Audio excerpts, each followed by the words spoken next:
My grandma had a neighbor who unfortunately lost her husband when she was young, about 40 or so years ago. It was a sudden death. So this woman was so upset, because for a couple years after his death, she couldn't dream of her husband.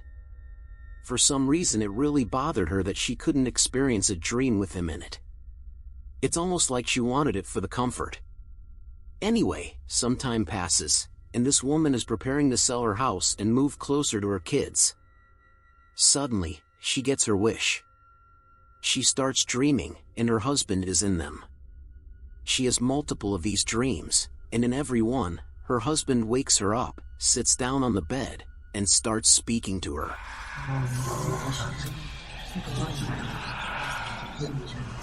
However, his speech horrifies her.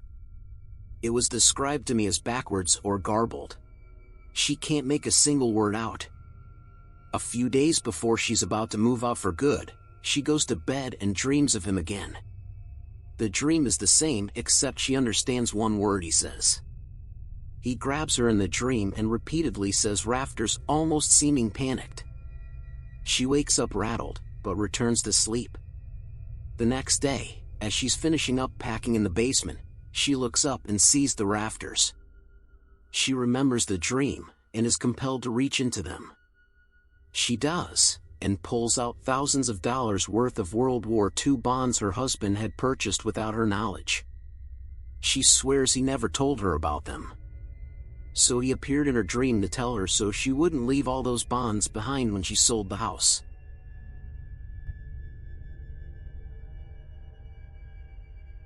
About 10 years ago, I was at a relative's house, a cottage in a small Michigan coastal town, for my summer vacation.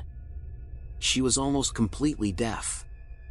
Because of her impairment, she had a security system that flashed lights and called her home phone, which also had a light, in addition to a sound alarm.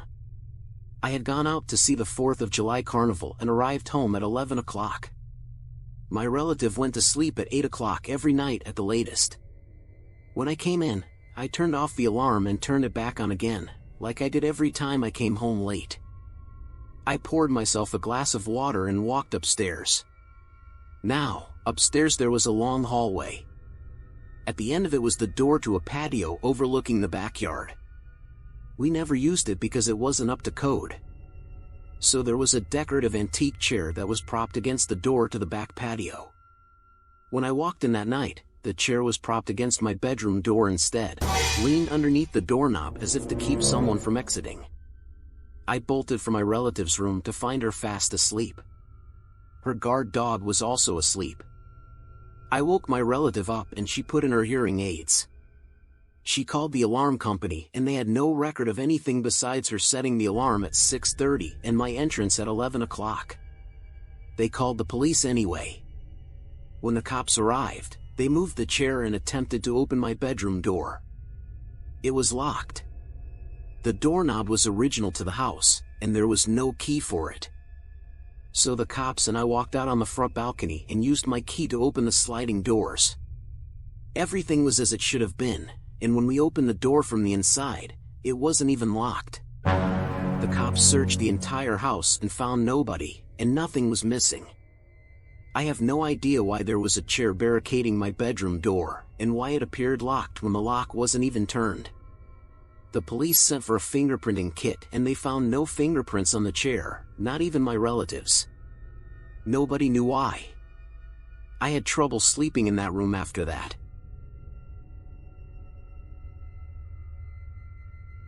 So I moved to this new place about 5 years ago.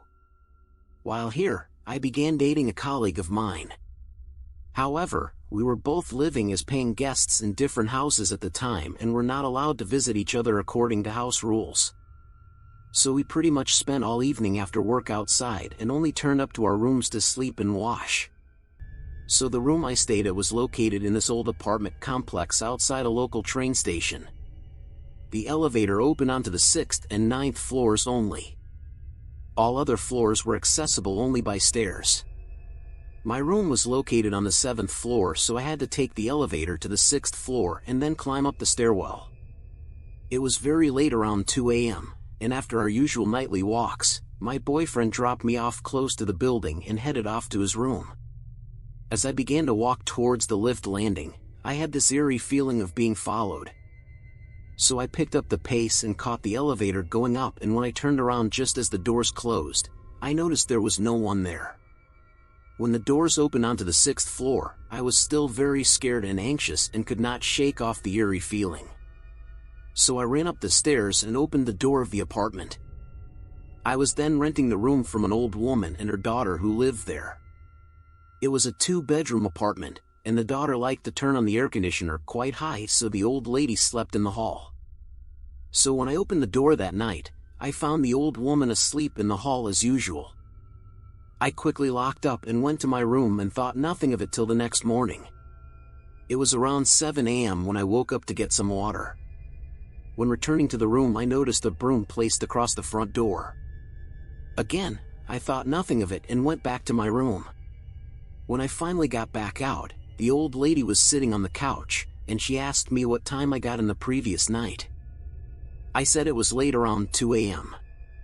She said she had dreamed that there was someone following me very closely and wanting to get into the house.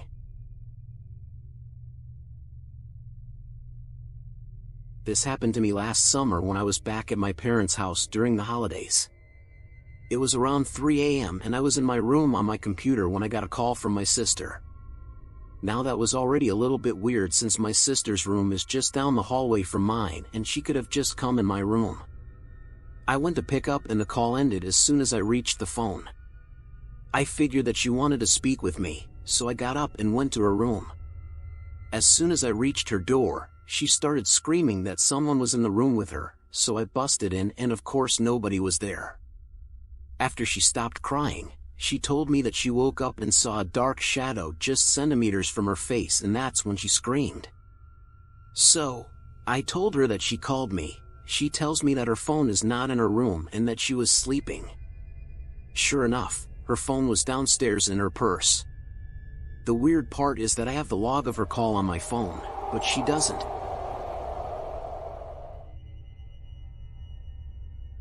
When I was 8, my mom picked me and my brother up from school one day.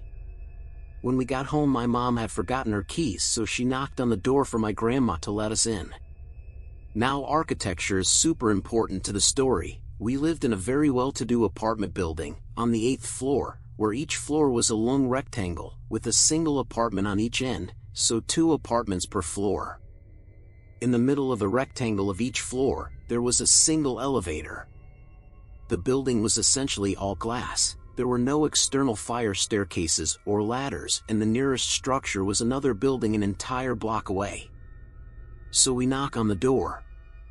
My grandma yells from the inside, "I'm coming," so we wait. And we wait. 1 minute, nothing. So we knock again. Again, my grandma, I said, "I'm coming." 3 minutes, then 5.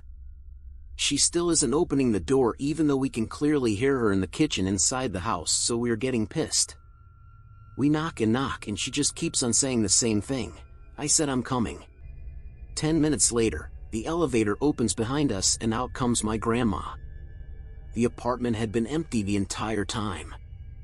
It's been 20 years since then, and my mom, brother, and I all clearly remember talking to that voice that sounded exactly like my grandma. A few years back, I lived with my mother and a German Shepherd in a 2-bedroom rented town home. I got home from work one day and went about my daily routine. When it came time to eat dinner, I knocked on my mom's door to come and eat. I smelled cigarette smoke and heard her grunt a response. So, I went back down and ate alone. I figured I would just put a plate away for her. Fast forward to about 2 a.m., I am awoken by someone holding my hand and gently shaking it. I immediately shoot straight up and look around. My dog, who is overly protective and sleeps with me every single night, isn't in bed. She isn't even in the room. She most definitely was on my bed when I went to sleep. She is scratching at my closed and locked bedroom door from the hallway. Frantic, I bolt for the door and let her in. She is searching the whole room. I'm now yelling for my mother. No answer. I force my dog to walk down the hallway with me. I still smell cigarette smoke. I bang on my mom's door. No answer. So, I just open it. She isn't even home. The bed is made and her TV is off. My dog and I search the whole entire house. Nothing is out of place. All the doors and windows are still locked. I was freaked out to say the least. The next day I called my mom and she told me she left early the day before to go visit my sick grandfather. If you enjoyed your time here, please consider leaving a like on this video and subscribe to FearLore. And don't forget to share your thoughts on the comments section below. Thank you for watching.